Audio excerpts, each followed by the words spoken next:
প্রথমে আমি mix fried রাইসের জন্য বাসমতি চাল 30 মিনিট ভিজিয়ে রেখেছি। রাইসটাকে করার জন্য পাত্রে জল দিয়ে দেবো। এখানে আমি মিক্স ভেজিটেবলস কেটে নিয়েছি চিংড়ি মাছ, কিছুটা চিকেন, কয়েকটা সয়াবিন, দুটো ডিম আর কিছুটা রসুন কুচি। রাইসের জল ফুটে এসছে, কিছুটা নুন দিয়ে দেবো, সামান্য একটু রিফাইন্ড অয়েল দিয়ে দেবো, একটু ভিনিগার দিয়ে দেবো, রাইসের চালটা দিয়ে দেবো।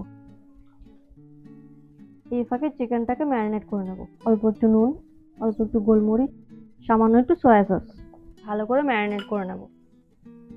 এবার চিংড়ি মাছটাকেও ম্যারিনেট করে নেবো। নুন, গোলমরিচ গুঁড়ো, সয়া সস, ভালো করে ম্যারিনেট করে নেবো। রাইসটা মোটামুটি হয়ে এসেছে, দিয়ে দেবো গোলমরিচের গুঁড়ো, সয়া সস, ভালো করে ম্যারিনেট করে নেবো। রাইসটা কমপ্লিট হয়ে গেছে, এবার জল ঝরিয়ে নেবো। কড়াই গরম হয়ে গেছে, রিফাইন্ড অয়েল দিয়ে দেবো। ডিমগুলো ভেজে নেবো।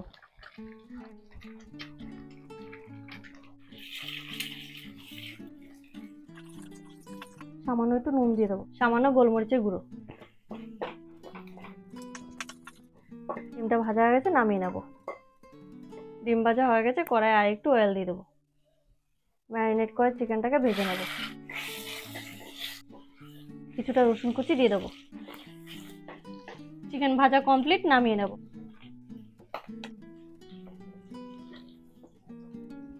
এবার চিংড়ি মাছটা ভেজে নেবো।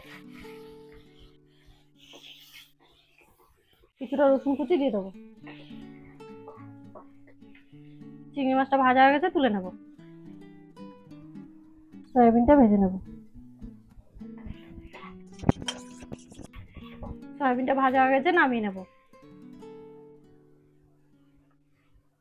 ম্যারিনেট করা সব উপকরণগুলো ভাজা হয়ে গেছে, এবার কড়াইয়ে আবারও অয়েল দিয়ে দেবো, রসুন কুচি দিয়ে দেবো। এবার কেটে রাখা ভেজিটেবলস গুলো দিয়ে দেবো। সামান্য কিছুটা নুন দিয়ে দেবো, গোলমরিচের গুঁড়ো। ভেজিটেবলস ভাজা হয়ে গেছে, এবার আমি ভেজে রাখা বাকি উপকরণগুলো দিয়ে দেবো।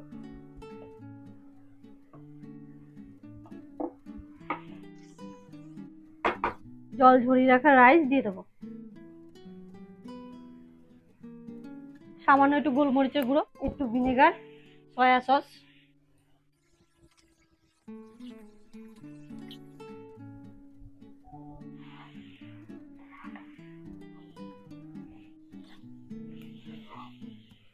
মিক্স ফ্রাইড রাইস কমপ্লিট, এবার আমি নামিয়ে নেব।